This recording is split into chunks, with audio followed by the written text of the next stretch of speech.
quando a criança está nessas fases do desenvolvimento psicossexual e ela é atingida por algum fator estressor, seja por um abuso verbal, um abuso psicológico, um abuso físico, ela será obrigada a amadurecer antes do tempo. E nessa obrigação de amadurecer antes do tempo, o que isso significa? Em outras palavras, ela está pulando etapas. Se ela não viver as partes afetivas, se ela não viver as partes de responsabilidade, se ela não viver a parte de ser criança de fato, de brincar, ela vai pular etapas. E aí a consequência é que isso vai se refletir num adulto.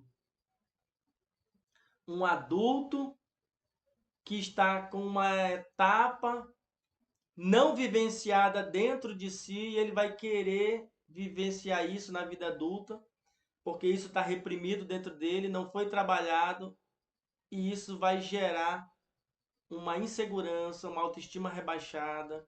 Isso vai gerar um adulto frágil que será obrigado a usar uma máscara do Homem de Ferro ou da Mulher Maravilha para poder conviver e não mostrar sua fraqueza na sociedade. Porque essa etapa foi roubada. Geralmente, essas etapas são roubadas por um adulto. Então, por isso, Freud, nessa fase, diz que essas partes, esses conflitos que são gerados nessas fases vão ser muito prejudiciais. Por quê? Porque a criança está em fase de desenvolvimento, ou seja, em fase de fixação desses estágios. E nessa fase de fixação dos estágios fisiológicos, psicológicos, quando isso entra em estado de conflito, a personalidade é afetada e perturba o desenvolvimento da personalidade desse sujeito, que inclusive esse sujeito pode ter a interrupção daquela fase que eu trabalhei com vocês no outro seminário das 7 necessidades humanas, que uma delas é a capacidade de amar. Porque para você amar alguém, você fala assim, tá, mas o que que isso tem a ver, pular essa etapa, com a capacidade de amar? Tem muito a ver com o que a gente pensa. Por quê? Porque para você amar alguém, você precisa admirar essa pessoa. Segundo, para você amar essa pessoa, você vai precisar, aos poucos, confiar nessa pessoa. Terceiro, quando essas etapas são rompidas, vai ser difícil você ir confiando nessa pessoa, por quê? Porque você não vai se permitir. Você não vai se permitir entrar em estado de vulnerabilidade. Porque quando você ama, quem já amou sabe do que eu estou falando. Para você amar alguém, você. Lembra que a gente sempre conversa que a gente não pode ter tudo, a gente tem que abrir mão de alguma coisa para abraçar outra? Então é assim, você está aqui completamente confiante em si, está tudo muito bem, ninguém perturbou sua zona de conforto e de repente você começa a se abrir para amar alguém. Só que quando você começa a amar alguém, você percebe que você começa a entrar numa zona que ninguém quer estar, que é a zona chamada de vulnerabilidade afetiva. Ou seja, para você amar, você vai precisar abrir mão dessa segurança, dessa armadura por completa para se permitir estar vulnerável, para se permitir sentir as dores e em alguns momentos sentir medo, ciúmes, que esse amor vai fazer você sentir. E aí, se você pula etapas, você não quer de nenhuma forma se sentir vulnerável. Você quer se sentir confiante. E aí, nesse sentido, Freud vai dizer o quê? Vai criar uma outra teoria e vai falar, e quando isso ocorre na fase infanto-juvenil, cria-se mecanismos de defesa.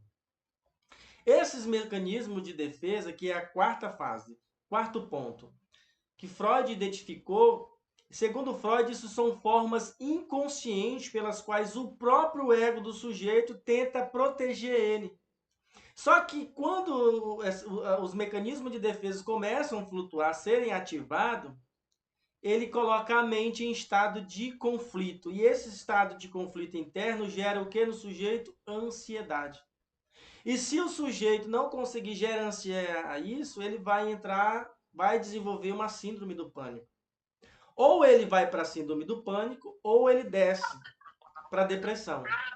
Ou seja, ou o sujeito dispara sua mente sempre para o futuro, vai acontecer isso no futuro, ou esse sujeito vai viver do passado. Ah, eu já vivi isso e isso, já vivi em estado de vulnerabilidade, principalmente se você foi abusado no passado. Você vai falar, então, eu não vou me abrir para esse sujeito, eu não vou me abrir para essa mulher, para esse homem, para essa mulher, porque eu não quero me colocar mais nesse estado de vulnerabilidade. Agora eu sou dono do meu nariz, agora eu sou um adulto, agora eu tenho que ser forte, eu tenho que ser forte. E aí cria-se a cultura de que a gente tem que ser forte todo o tempo. Mas no fundo, a verdade é que a gente não consegue ser forte todo o tempo. E outra, entrar em estado de vulnerabilidade na nossa cultura é ser fraco, mas não é isso. Se permitir ser vulnerável em determinadas situações é simplesmente ser humano, que somos humanos. E dentro desses mecanismos de defesa vai entrar a repressão. Que é, o que é a repressão? Que o Freud falou, é empurrar pensamentos e memórias dolorosas para o inconsciente. Tirar da zona da consciência e esconder no inconsciente. É como naquela frase, empurrar para debaixo do tapete. Se eu não vejo, eu não vou sofrer, se eu não vejo, eu não vou sentir. Eu não quero lidar com isso. Por isso que fazer terapia, em especial psicanalítica, é difícil, porque demora e você vai ter que se encarar. E aí eu não quero mexer nisso, eu quero deixar isso aqui, sabe? Deixa essa merda aí, eu quero mexer com outra coisa. Aí, outro mecanismo de defesa que o Freud falou que vai flutuar é a projeção. É quando eu tive ou seja, eu já falei das etapas que foram queimadas ou das decepções que eu vivi nos relacionamentos. Então, no passado, se eu vivi essas decepções, se eu não quero mais bater cabeça com isso, o que eu vou fazer? Eu vou atribuir sentimentos que são difíceis para mim aceitar em mim, eu vou atribuir o outro, ou seja, eu vou projetar no outro. Mas no fundo eu tô com medo de lidar com isso. E para mim não me reconhecer como um ser que está nessa condição, eu preciso projetar no outro. Lembra daquela história, que não sei se vocês lembram que eu falei com vocês, daquela moça, né, e tal, que foi fazer terapia de casal e ela tinha sido muito magoada no passado com outros relacionamentos e agora ela estava casada já há 5 anos e estava para separar já, por quê? Porque ela estava projetando as decepções do relacionamento passado no relacionamento atual. Vocês lembram que eu falei? Que ela estava até noiva, né? E aí o noivo falou assim, olha, você vai fazer terapia sozinha porque é você que está precisando. Então você resolva isso porque essa mala é sua, não é minha. Eu não vou carregar essa mala. Porque você está projetando uma coisa em mim que eu não sou. Eu sou uma pessoa bacana para você e você está toda hora me sufocando. E aí ela continuou, né? E conseguiu lidar com aquilo. Mas ela estava projetando coisas da vida dela, das experiências dela naquele relacionamento presente, né? Aí entra o segundo mecanismo terceiro mecanismo de defesa, não vou falar de todos, só esses três para a gente continuar, senão não vai dar tempo de a gente falar sobre isso hoje, que é a sublimação. O que é a sublimação na psicanálise? É quando você consegue transformar impulsos que socialmente não são aceitáveis em ações socialmente aceitáveis pela sociedade. Então, por exemplo, se você é impulsiva, se você é uma pessoa violenta, se você constantemente tem pensamentos de prejudicar alguém, você não vai reprimir essa energia. Você vai sublimar, ou seja, você vai direcionar essa energia para algo produtivo. Como, por exemplo, você vai, você pode enveredar pelo caminho das artes, você pode praticar yoga, né? Os asanas, as posturas, meditação. Você pode entrar na arte da pintura. da escrita terapêutica. Você pode escrever poesias, você pode estudar música, você pode canalizar para os esportes, e aí sucessivamente. Então, aquela sua sombra de se sabotar, de se prejudicar ou de tentar prejudicar outras pessoas, você vai sublimar, ou seja, você vai redirecionar essa energia para uma coisa socialmente aceita e que te torne melhor para você mesmo, se torne útil para você mesmo, para que você esteja bem com você e para a sociedade. Estou entendendo, gente, essa dinâmica que o Freud apresentou? Isso está fazendo sentido para você? Aí ele vai falar sobre. Mas claro que tudo isso também é um pouco absurdo na época. Tipo assim, como que eu estou projetando algo que é em mim? Eu sei que o fulano não presta, mas a pessoa nem conhece, a pessoa já está dizendo que o outro não presta. Aí o Freud fala: olha, será que você não está projetando? Porque quanto mais você fala mal desse seu colega de trabalho, mais eu conheço você. Mais eu desconfio de você, não é dele.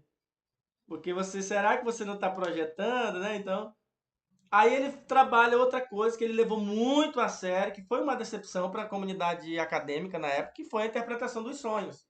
Por quê? Porque Freud levava isso muito a sério, então ele acreditava que os sonhos eram uma forma de acessar o inconsciente, onde os desejos reprimidos tinham a liberdade de se manifestar de forma simbólica, né?